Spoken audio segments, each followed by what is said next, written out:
হামজা চৌধুরীর এমন এমন স্কিল রয়েছে যা দেখার পর আপনিও বুঝতে পারবেন কেন যে এশিয়া মহাদেশের মাঝে হামজা চৌধুরীকে সেরা একজন মিডফিল্ডার বলা হয়। তাই নাম্বার 10, এই মুহূর্তটা ছিল ম্যাচের একটি টার্নিং পয়েন্ট। প্রতিপক্ষের স্ট্রাইকার যদি এই বলটি পাস করতে পারতেন তাহলে হয়তো নিশ্চিতভাবেই গোলের দেখা পেত তার দল, কিন্তু ঠিক তখনই সামনে আসেন হামজা চৌধুরী, একজন নিখুঁত রক্ষাকর্তার মতোই বলটি ছিনিয়ে নেন এবং ঠেকিয়ে দেন এক সম্ভাব্য গোল। এই টেকা এবার হামজা চৌধুরীর এই স্কিলটি দেখুন। যেখানে প্রতিপক্ষের স্ট্রাইকার তাদের নিজেদের ডিফেন্সে আক্রমণ করেছিল, সেখান থেকে হামজা চৌধুরী যেভাবে বলটি ছিনিয়ে নিয়ে কাউন্টার অ্যাটাক করেছেন তা ছিল বরাবরের মতোই মারাত্মক। কিন্তু দুঃখজনক ব্যাপার হলো হামজা চৌধুরীর বলটি ঠিকঠাক মতোই ডেলিভারি দিয়েছিলেন, কিন্তু নিজের সতীত্ব সে কাউন্টার অ্যাটাকটি একদমই মাটি করে দিয়েছেন। কিন্তু এখানে হামজা চৌধুরীর পারফরম্যান্সটি ছিল বিশ্ব সেরা একজন মিডফিল্ডারের মতোই। নাম্বার 8, হামজা চৌধুরীর এই গোলটি দেখুন। আমরা তো সবসময় মেসি, রোনালদো, নেইমারদেরকে এসব গোল করতে দেখেছি, কিন্তু সত্যিকারে মিডফিল্ডার হিসাবে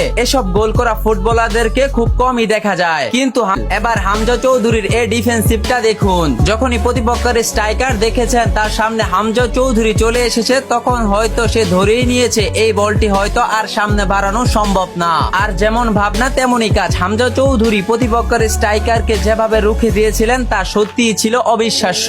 নাম্বার 6, ভারতের বিপক্ষে হামজা চৌধুরীর অভিষেক ম্যাচের এই স্কিলটি দেখুন। যেখানে বাংলাদেশের দুজন ডিফেন্ডারকে পাশ কাটিয়ে বলটি নিয়ে ভারতের স্ট্রাইকার ছুটে চলেছিলেন, সেখান থেকে গোল হওয়ার সম্ভাবনা ছিল খুবই বেশি। কিন্তু এখানে হামজা চৌধুরী মাঝমাঠ থেকে যেভাবে দৌড়ে ডিফেন্স করেছেন তা দেখে হামজা চৌধুরীকে অনেকেই তো বলছেন এই তো বাংলাদেশের রয়্যাল বেঙ্গল টাইগার। এবার হামজা চৌধুরীর এই স্কিলটি দেখুন। এখানে প্রতিপক্ষের নিশ্চিত একটি গোল হতো যদি না হামজা চৌধুরী এই বলটি রুখে দিতেন। এভাবেও যে কাউন্টার অ্যাটাক আটকে দেওয়া যায় তা সত্যিই ছিল অতুলনীয়। আপনি একটু খেয়াল করলেই দেখতে পারবেন হামজা চৌধুরীর গতি যেন এমবাপ্পেকেও অতিক্রম করবে, আর এই দুর্দান্ত গতি হামজা চৌধুরীকে আরো শক্তিশালী করে তুলছে।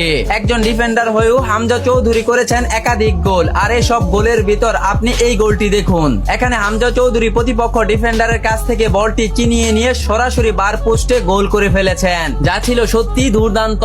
সেরা স্কিলের মাঝে 3 নম্বর রয়েছেন ভুটানের বিপক্ষে বাংলাদেশের হয়ে হামজা চৌধুরীর প্রথম এই গোলটি। ম্যাচ শুরু হওয়ার মাত্র 5 মিনিটের মাথায় প্রতিপক্ষের মাথার উপর থেকে হেড করে যেভাবে হামজা চৌধুরী গোলটি করেছেন তা দেখে মনেই হয়েছে এ যেন বাংলাদেশের রোনালদো যেমন সর্বোচ্চ উঁচু থেকে হেড করে গোল করতে পারেন, হামজা চৌধুরীও দেখিয়ে দিয়েছেন আমিও বাংলাদেশের রোনালদো। নাম্বার 2, এখানে হামজা চৌধুরী যে ডিফেন্সটি করেন তা ছিল সত্যি অতুলনীয়। প্রতিপক্ষের স্ট্রাইকার গোলকিপারকে অতিক্রম করে শটটি নিয়েছিলেন। এখান থেকে যদি হামজা চৌধুরী হেড দিয়ে বলটি না ঠেকাতেন তাহলে নিশ্চিতভাবেই